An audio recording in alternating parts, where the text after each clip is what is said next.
This video will give you an overview of what you can expect in your Macanta if using the Trades Property Services template. So when you first log in, you'll have your dashboard and you can then see companies, properties and jobs. So those are your three main data object types that you'll have in the template.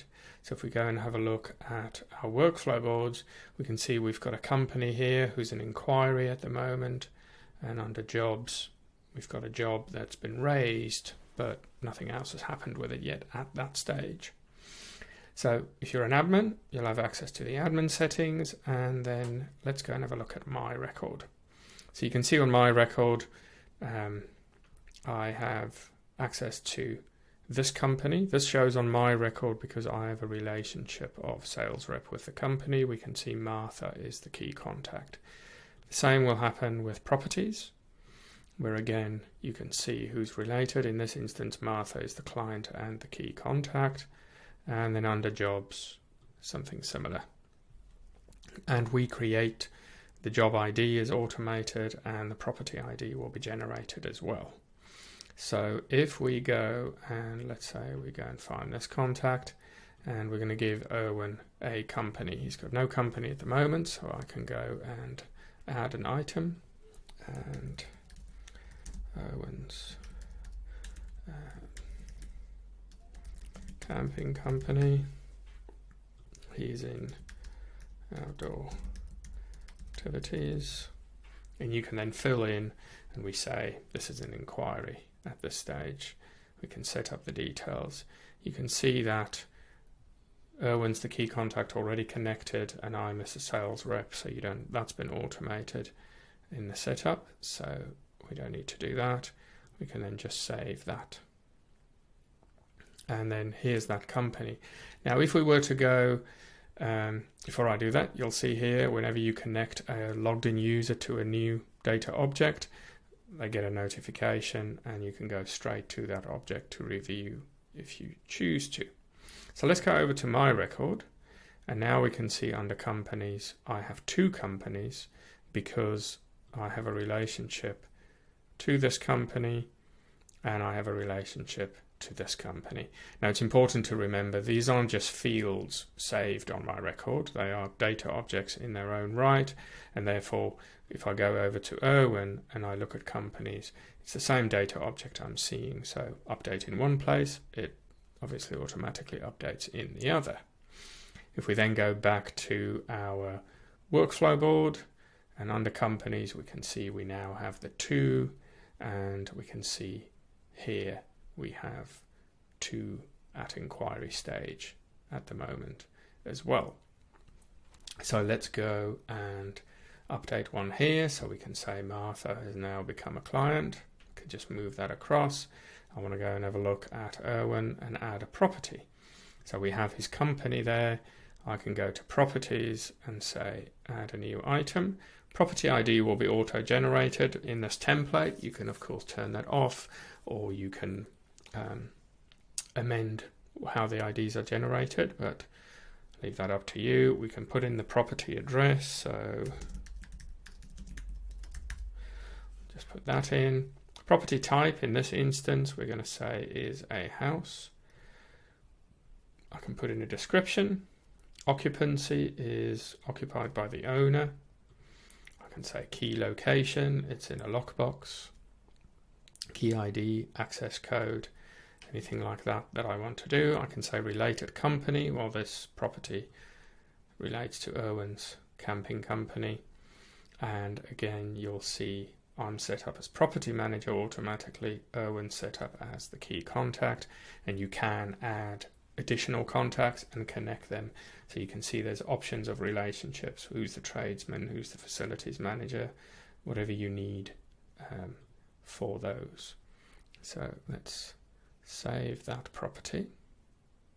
Okay, so let's go and have a look at our company again, and there you can see again I've been connected to that property and I can get over to it. So what you can also do is, if we look at the property, we can see the ID has not been generated yet. you can always see in the history what automation has run, what fields have been updated, anything like that.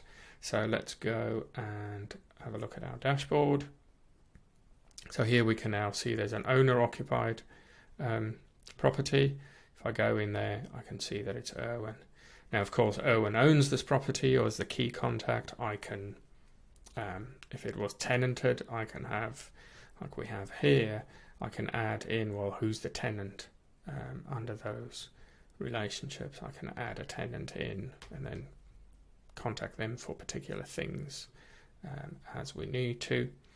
And let's go back here. If we now go to properties, we can now see I'm listed on that new property as well. And let's just go here and we can say property description is going to be 4-bedroom semi-detached, and I'll save that,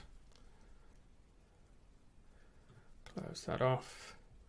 If we now look at the history, you can see in there property ID has run, so the next time you view that property, there's the ID, next ID number up has been added. So now we can go in and we can go back to Erwin, and we're now going to add a job. So we add this job, and the job status is the job has been raised, and it is a call out, and we'll say leaking from bathroom ceiling. Related property, I can now go and choose it's that property ID. Let's make this scheduled, and we're going to go out right away. So we can just do that, and next action, we can see here again details have been set up. I can add, so in this instance let's just go and find Martha, and for argument's sake we can say Martha is the tradesman going out. So connect that there, and we save that. So that will now run and generate an ID, but you can then see here that under the relationships we can now see who the contact, property manager, who the tradesman is.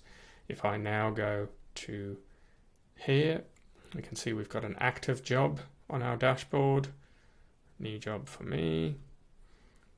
Go to the active, I can see those details there, and again I can see my relationships and any other details. I can update any details that I need to, and similar on the workflow board, if I now go and look under jobs, I can now see there's a scheduled job there, and let's say it's a job that takes 3 weeks, then I can move it into ongoing, and then I can have next actions, whatever I need to have there.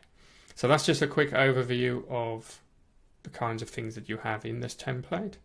If you have any questions, just come over to the Help Center here. There's loads of videos you can go through on how to configure and customize all of this as you need it. You can delete all of it and start from scratch if you want. Any questions, just give us a shout via the help. More than happy to help and answer any questions you may have.